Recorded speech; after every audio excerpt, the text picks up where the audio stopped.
नमस्कार प्रिय विद्यार्थियों, आपका स्वागत करता हूं अपने YouTube channel Navodaya online classes में। मेरा नाम शिवम है। यदि किसी के अभिभावक देख रहे हो तो उनको भी हृदय से अभिनंदन वंदन है, नमस्कार है। तो प्रिय विद्यार्थियों, आज हम बात करेंगे अपने जनरल इंग्लिश यानी सामान्य अंग्रेजी ग्रामर व्याकरण में, जो कि हमारा आज का टॉपिक है चैप्टर 4 में बात करेंगे पार्ट ऑफ स्पीच के बारे में। तो आइए हम लोग अपने पाठ्यक्रम पर चलते हैं। पार्ट ऑफ स्पीच, आप अगर नोट्स बना रहे हो अच्छे से तो क्रम में बनाते चलिएगा। तो देखिए, part of parts parts of speech.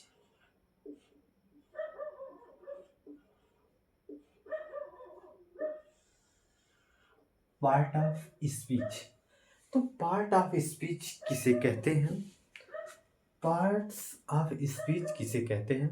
तो प्रिय विद्यार्थियों, वाक्य कई शब्दों से मिलकर वाक्य बनते हैं और व्याकरण के अनुसार यदि इन शब्दों को एक क्रम में या निश्चित क्रम में रखा जाए तो ये निश्चित अर्थ देते हैं, अर्थपूर्ण भाव प्रकट करते हैं।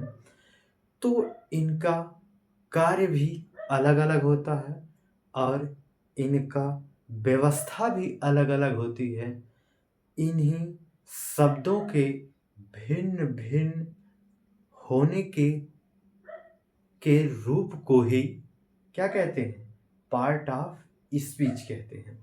तो पार्ट ऑफ स्पीच किसे कहते हैं, इसको हम और अच्छे से लिख करके समझते हैं।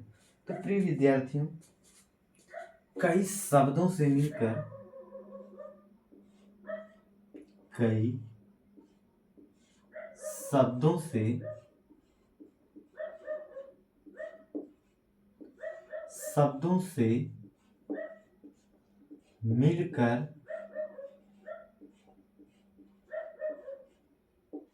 मिलकर वाक्य बनता है। वाक्य बनता है।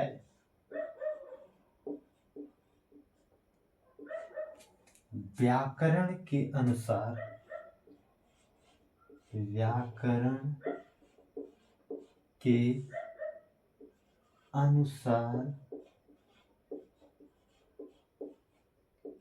यदि इन शब्दों यानी जो शब्द मिलकर वाक्य बना रहे हैं, यदि इन शब्दों को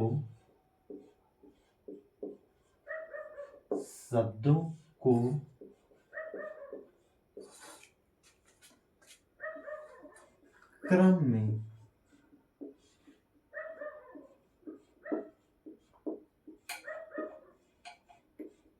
रखा जाता है तो इनका अर्थ स्पष्ट होता या हो जाता है।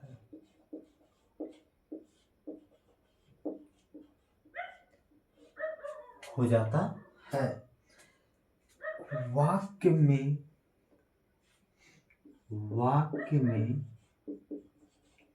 रखे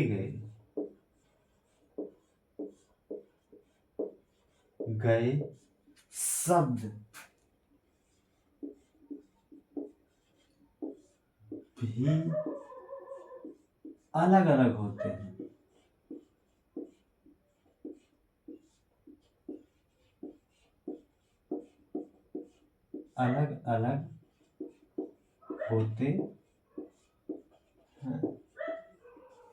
तथा इनका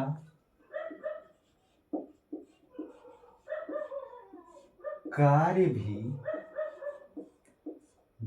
अलग अलग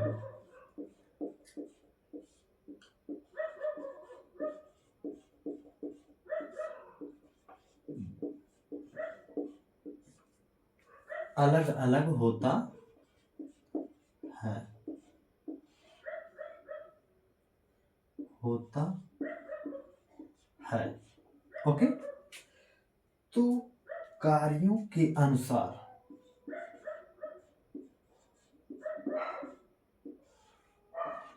कार्यों अनुसार के अनुसार शब्दों को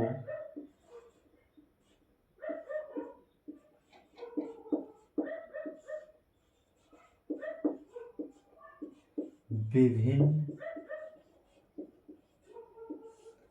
भागों में विभक्त किया जाता है।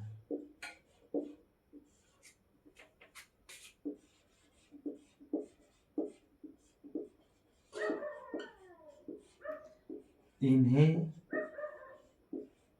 ही पार्ट्स ऑफ स्पीच कहते हैं।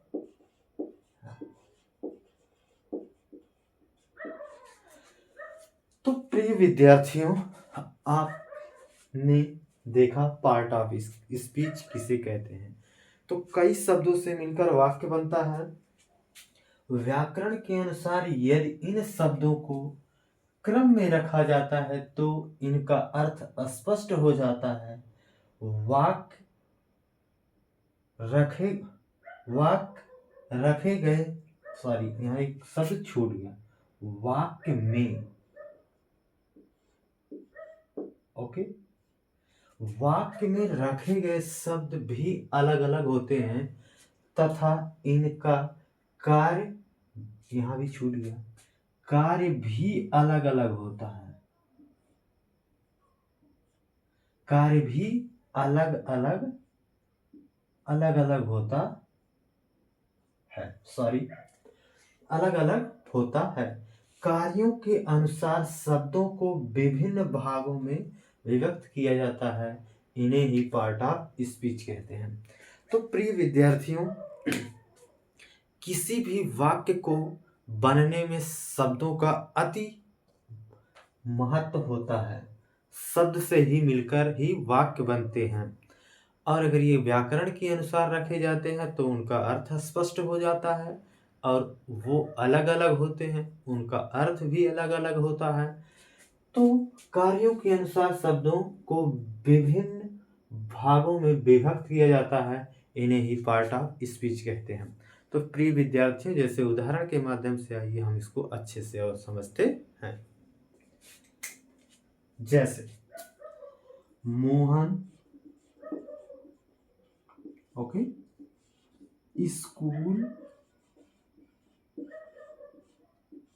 जाता है, ठीक। तो इस हिंदी में देखें, ये एक क्रम में है।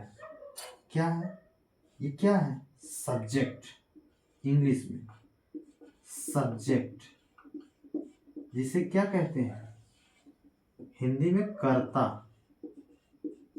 ओके। अब ये ऑब्जेक्ट,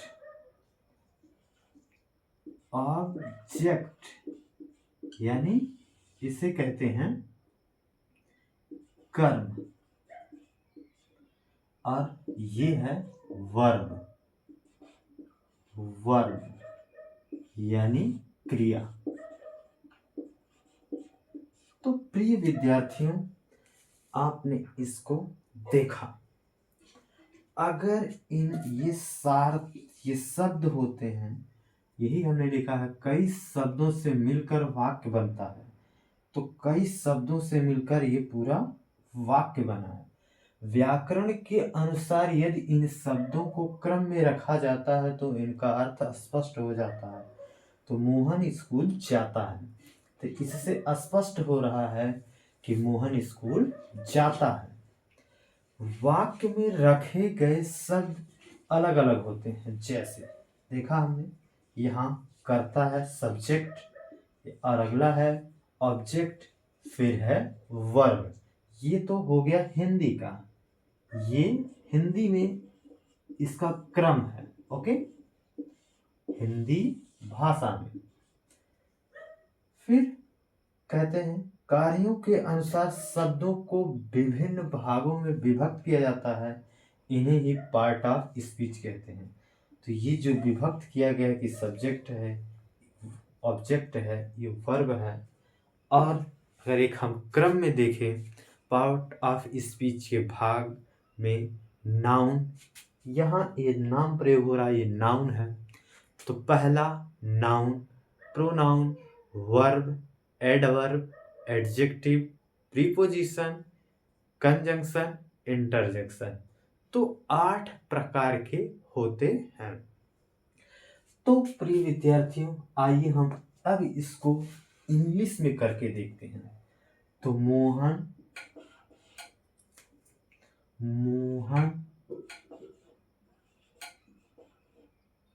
goes to school। प्रिय विद्यार्थियों, आप देख सकते हैं ये भी एक क्या है, सार्थक क्रम है। ये देखिए यहाँ सब्जेक्ट है, नाउन है, और यहाँ ये वर्ब है। तो लिख देते हैं हम सब्जेक्ट और ये वर्ब और ये ऑब्जेक्ट। तो प्रिय विद्यार्थियों, ये एक क्रम है, इस वजह से ही इनका अर्थ स्पष्ट हो रहा है। ये अलग अलग हैं और इनका कार्य भी अलग अलग है, और ये कार्यों के अनुसार विभिन्न भागों में विभक्त किया जाता है। तो प्रिय विद्यार्थियों, इसको आप अच्छे से नोट डाउन कर लीजिए। आगे हम देखेंगे इनके प्रकार के बारे में। तो हम एक एक करके अच्छे से एक डायग्राम बनाते हैं, फिर आगे बढ़ते हैं। ओके, प्रिय विद्यार्थियों, इसको देख लीजिए, अच्छे से नोट कर लीजिए। अब हम चलते हैं आगे, इसका डायग्राम पार्ट ऑफ स्पीच का बनाते हैं। ओके,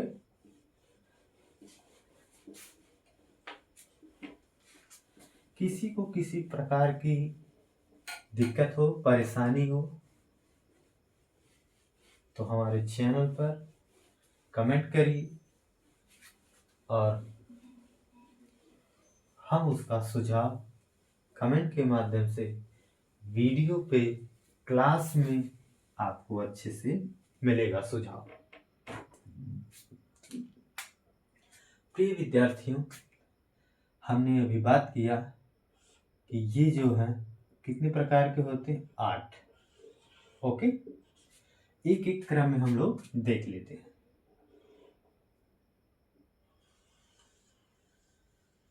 इनको हम बांट लेते हैं, ठीक। First, second, third,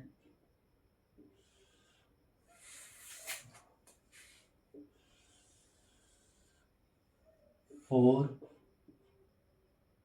5, 6, 7, 8। Okay, numbering कर लेते हैं। 1 पे क्या रहेगा, नाउन यानी संज्ञा। ओके, दूसरा प्रोनाउन यानी सर्वनाम। ओके,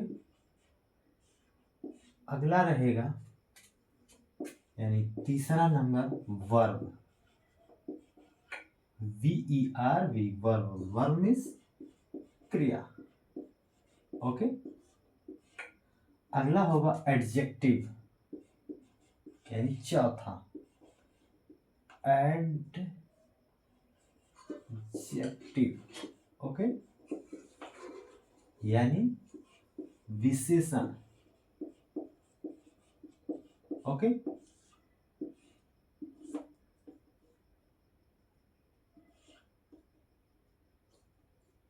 ये हो जाएगा विशेषण। आगे हमारा पांचवा है एडवर्ब। एडवर्ब, ओके, इसे हम कहते हैं क्रिया विशेषण।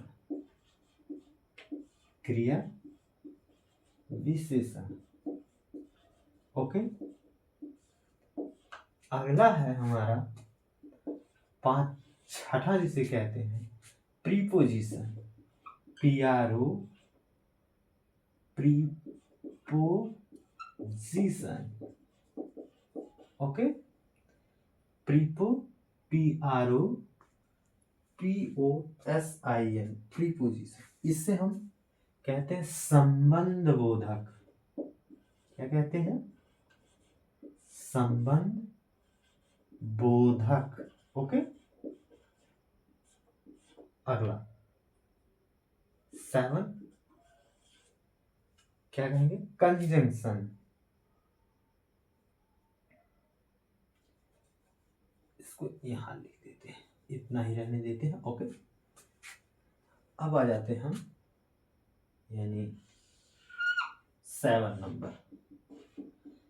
नंबर लिख देते हैं यहां। क्या? Preposition conjunction. CON,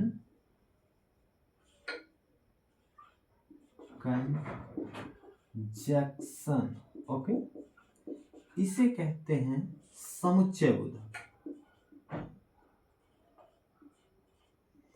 समुच्चय बोधक, ओके। अगला देख लेते हैं हम आठवां का इंटरजेक्शन। INTER, interjection, okay. इसे कहते हैं विस्मयादि बोधक। विस्मयादि,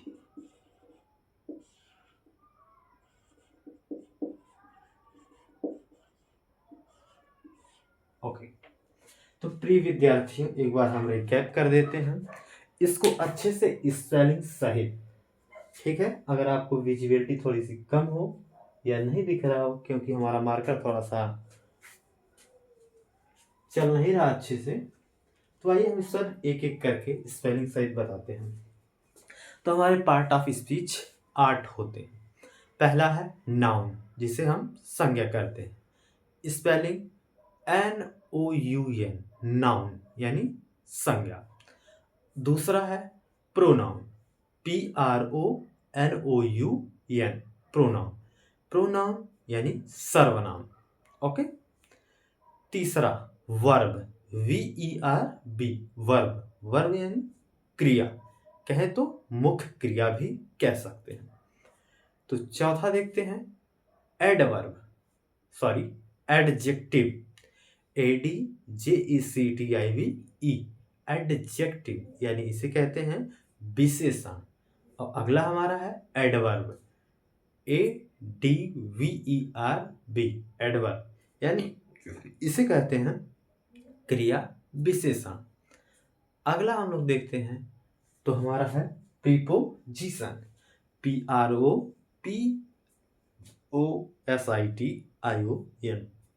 प्रीपोजिशन। फिर अगला देखते हैं कंजंक्शन, CONJECTION, कंजंक्शन, जिसे हम कहते हैं समुच्चय बोधक। अगला हम देखते हैं तो हमारा है इंटरजेक्शन, INCTERJECTION,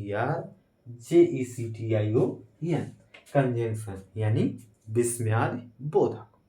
तो प्रिय विद्यार्थियों, हमने आज इसको देखा, पार्ट ऑफ स्पीच की परिभाषा हमने देखा, और हमने पिछले वीडियो में कुछ होमवर्क दिया था, वो सिंपल था। इंग्लिश हमने दिया था, उसकी हिंदी लिखना था, तो आपने उसको अच्छे से किया होगा। आज हम होमवर्क थोड़ा सा देते हैं और इस पर एक बार समरी थोड़ा सा देखेंगे, इसकी परिभाषा, पूरी की परिभाषा उस पर एग्जाम्पल लिख लिख करके समझ करके एक एक प्रकार से आगे बढ़ेंगे। फिर एक एक को उठा करके जैसे नाउन को पूरा अच्छे से पढ़ेंगे, उससे रिलेटेड जो भी हैं जैसे प्लूरल से सिंगुलर, मैस्कुलिन, फेमिनिन, जेंडर पढ़ेंगे। इससे जितने भी रिलेटेड हैं उसको हम अच्छे से पढ़ेंगे। तो पिछले वीडियो में हम इसके बाद वाली वीडियो में हम इस पर पूरी अच्छे से चर्चा करेंगे एग्जाम्पल से। और आपको जो होमवर्क दिया था हमने, आपने उसको अच्छे से किया होगा। और आज फिर हम आपको होमवर्क देते हैं, तो आप सभी लोग अच्छे से करिएगा। ओके, तो लिखिए पहला होमवर्क। होमवर्क बहुत जरूरी है।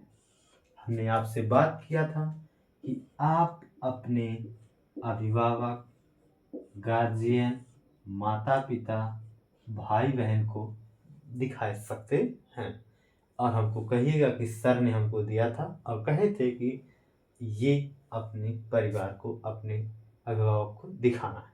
ओके, तो आप दिखाएंगे। तो लिखिए, इनकी इंग्लिश लिखना है रमेश। अगला लिख लीजिए सुषमा। ओके, सुषमा। ओके, ये हो गया। अगला लिख लीजिए नवीन। नवीन, नवीन। ये हम तीर बना रहे हैं, आप सब इसको लिख करके यहाँ लिखने का जगह छोड़िएगा, फिर क्रम से लिखिएगा। नहीं कि हम लिख रहे हैं तो ऐसे लिखेंगे, ऐसे नहीं। जैसे आप होमवर्क करते हैं कि पहले प्रश्न लिख लिए, नीचे उत्तर लिखते हैं, फिर प्रश्न लिखते, फिर नीचे लिखते, इस तरह से आप सभी लिखिएगा। अगला लिख लीजिएगा अशोक। ओके, 5 नाम देंगे, ज्यादा नहीं। अगला लिख लीजिएगा शीला। ओके, अच्छे से थोड़ा सा शीला। ओके, तो प्रिय विद्यार्थियों, आप सबसे आशा करते हैं, उम्मीद करते हैं आप स्वस्थ होंगे, मस्त होंगे और हमारे द्वारा जो भी पढ़ाया जा रहा है उस पर अच्छे से लिखते होंगे, अनुभव करते होंगे, अपने आप को वृद्धि करते होंगे, ज्ञानार्जन करते होंगे। तो प्रिय विद्यार्थियों, आज हमने इस पर चर्चा किया आपसे। आने वाले वीडियो में इस पर और अच्छे से चर्चा करेंगे। इन्हीं बातों के साथ आप सभी लोगों से लेना चाहूँगा विदा। मैं शिवम, हमारा यूट्यूब चैनल है नवोदय ऑनलाइन क्लासेस में आपका स्वागत है, अभिनंदन वंदन करता हूँ। इसी क्रम में आपको जय हिंद, जय भारत।